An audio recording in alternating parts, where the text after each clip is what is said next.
Hello guys, मैं Rohit sir.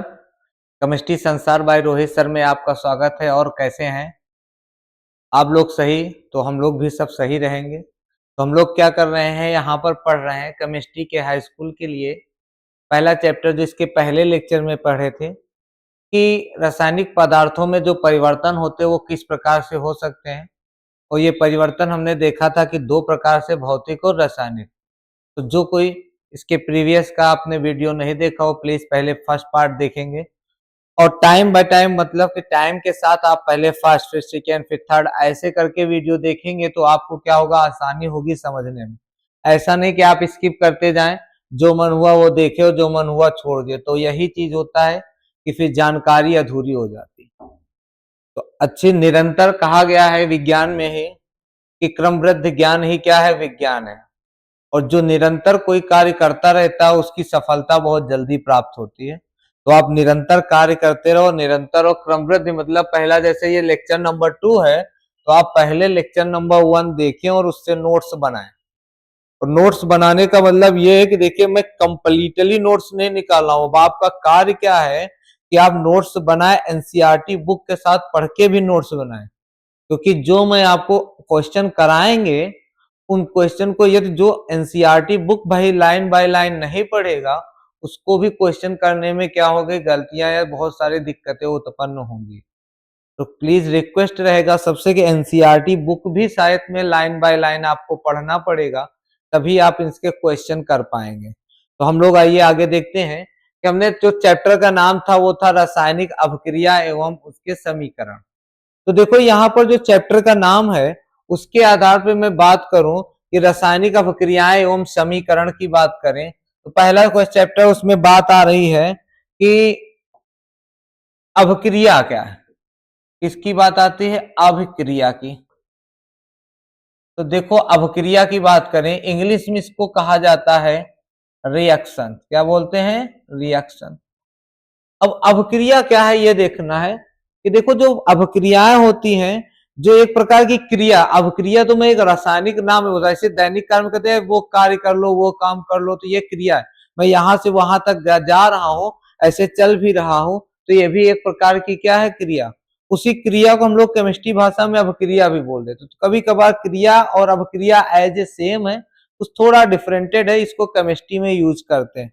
तो पदार्थों में जो संगठन, जैसे मैं कह दूं वाटर बना है, तो वाटर बनने के लिए क्या किया गया, वाटर का फार्मूला क्या है, H2O। अब बताओ, मैं यदि वाटर को करूं तो वाटर में एक हाइड्रोजन है और क्या है, ऑक्सीजन है। और हाइड्रोजन में कितने एलिमेंट है, 2। और ऑक्सीजन का कितना है, ये तत्वानुपात बोला जाता है। तत्वों का अनुपात है। तत्वों के अनुपात का मतलब ये है कि 2 हाइड्रोजन के तत्व और 1 ऑक्सीजन के तत्व से मिलकर जो बना है वो H2O बना है। तो अब बताओ, इसमें क्या है, दोनों हाइड्रोजन और ऑक्सीजन को आपस में मिलाया गया होगा ना, और उस मिलाने वाली प्रक्रिया को ही हम संगठन कहते हैं। तो एक तो संगठन हो गया पदार्थों का, दूसरा इनकी भी तो कुछ ना कुछ संरचनाएं होंगी। कोई ऐसा तो है नहीं कि सबकी संरचना है एक। आप देखते होंगे हर एक चीजों की संरचनाएं क्या होती, डिफरेंट होती। उन संरचना, तो संगठन और संरचना तथा इनका कुछ परिवर्तन, हाइड्रोजन का कुछ और कार्य है और ऑक्सीजन का कुछ और कार्य है।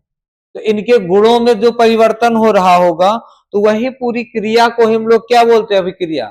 संगठन, संरचना और गुणों में होने वाले परिवर्तन को हम लोग क्या बोलते हैं, अभिक्रिया। तो एक क्वेश्चन देखो यहां से भी बनता। दूसरा क्वेश्चन में बताऊं, कोई कोई पूछ लेता है जल का भारानुपात बताओ।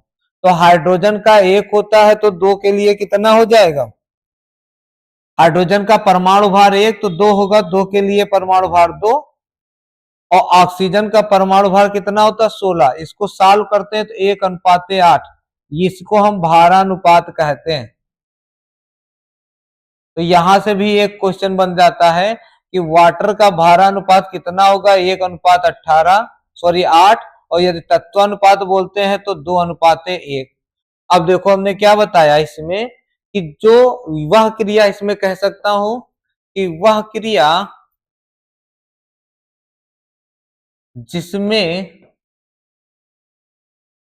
जिसमें पदार्थों किसकी बात कर रहा है? पदार्थ की बात कर रहा है यहां पर। पदार्थों के संगठन, संरचना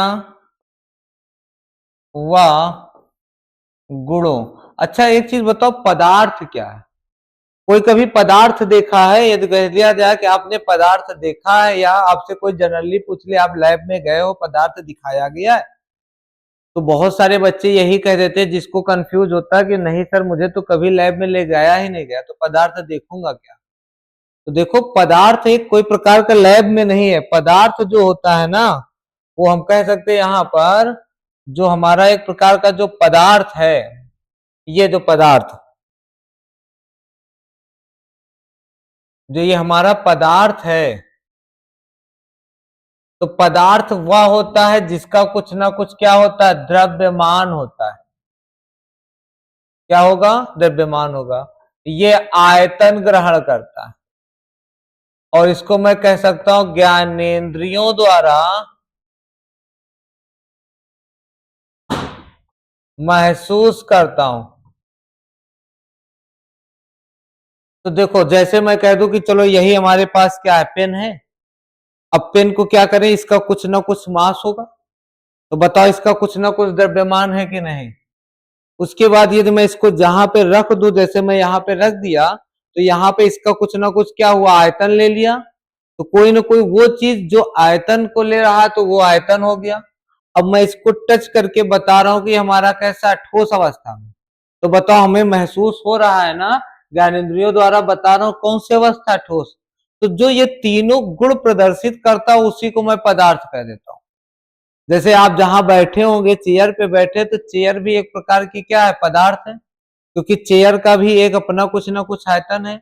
आप उठा के देखो, उसको भी कुछ ना कुछ क्या है? वजन होगा। और साथ साथ में आप उसको टच करके बताएंगे कि वो कैसा दिखाई दे रहा? ठोस अवस्था में होगा। तो वो हमारे पदार्थ हो। क्या पदार्थ के लिए मुझको लैब जाना पड़ा? नहीं, तो पदार्थ के लिए लैब नहीं जाना पड़ा। तो पदार्थ जो हमें दिखाई दे रहा हो, जिसको हम महसूस कर रहे हो, वो सभी चीजें क्या है? पदार्थ है। हम आप सब क्या है? पदार्थ। तो ये पदार्थों के लिए, तो पदार्थों के संगठन, संरचना व गुणों में परिवर्तन, क्या कह रहा है कि इसका परिवर्तन होता है, अवक्रिया कहलाता है। अवक्रिया कहलाता है। अवक्रिया के लिए क्या कहा गया है? कि आपका कहां कहां परिवर्तन हो? संगठन में परिवर्तन, संरचना में परिवर्तन, गुणों में परिवर्तन। तो बताओ, यहां पे मैंने क्या बताया था? एग्जांपल दे दूं, जैसे कि मैं कह दूं H2 प्लस O2 मिलकर के बना रहा है H2O। तो बताओ, हाइड्रोजन गैस, ऑक्सीजन गैस, लेकिन द्रव कैसा? वाटर। अब बताओ, संगठन, हाइड्रोजन मिलाया गया और ऑक्सीजन को मिलाया गया, तभी तो जल बना। इसका संगठन हुआ। संरचना, हाइड्रोजन की संरचना कुछ और है। जैसे मैं हाइड्रोजन की संरचना ये कह दूं, सॉरी, ऑक्सीजन में डबल बॉन्ड ये है, लेकिन जल की बात करूं तो ये बना देता है।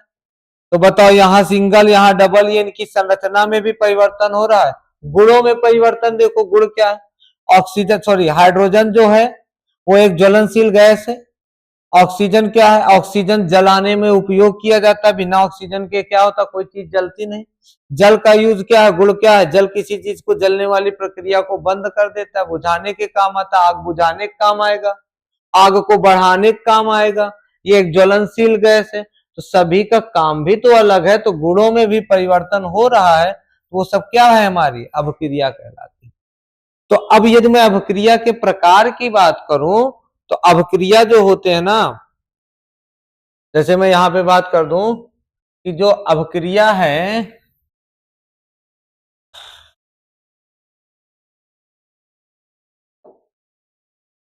जो इनके हम प्रकार की बात करूं, तो ये जो होते हैं वो दो प्रकार के होते हैं। अभिक्रिया कितने प्रकार के? दो प्रकार के।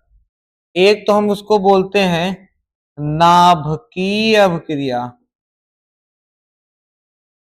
नाभिकीय अभिक्रिया, और दूसरा कहा जाता है रासायनिक अभिक्रिया। रासायनिक अभिक्रिया। तो बताओ, हम लोग चैप्टर में रासायनिक अभिक्रिया और एवं समीकरण ही पढ़ रहे हैं ना, तो कहां पे पहुंच रहा हूं? धीरे धीरे रासायनिक अभिक्रिया की ओर पहुंच रहा हूं। मैं डायरेक्ट रिएक्शन पे नहीं आ गया, मैं आपको वहां तक पहुंचा रहा हूं कि जहां से हमारा चैप्टर स्टार्ट है। तो देखो, ये टू टाइप के, जिसको हम लोग इंग्लिश में बोल सकते हैं, इसको कहा जाता है न्यूक्लियर रिएक्शन, और उसको क्या बोलते हैं? Chemical reaction. इसको क्या बोलेंगे हम? न्यूक्लियर रिएक्शन, और इसको क्या बोलते हैं? Chemical reaction. तो अब देखो, हमें यही दो टाइप के पढ़ना है, तो हम लोग इन दो टाइप को देखते हैं। तो इन दो टाइप को मैं नेक्स्ट वीडियो में देखूंगा। तब तक के लिए धन्यवाद। सभी लोग लाइक और शेयर करना प्लीज मत भूलिएगा। धन्यवाद। इसको तुरंत ही पहले लिख लो।